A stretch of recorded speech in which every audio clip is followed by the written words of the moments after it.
Hi and welcome to a new video. Do you want to change your TikTok profile picture? In this video, I will show you how to do it. Let's go. Changing your profile picture on TikTok is quite easy. First, go to your Profile tab, then click on Edit Profile. On the top is the option to change your profile picture as well as the option to change profile video.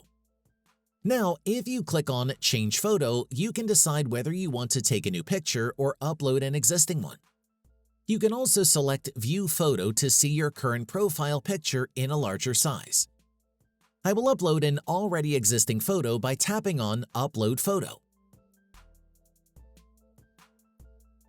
Then, once you have chosen an image, crop it to however size you would like it to appear. Then tap on Save afterwards.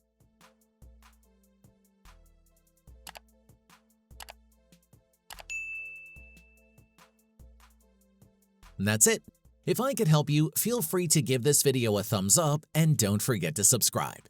Leave a comment down below if you have any questions. See you next time. Bye.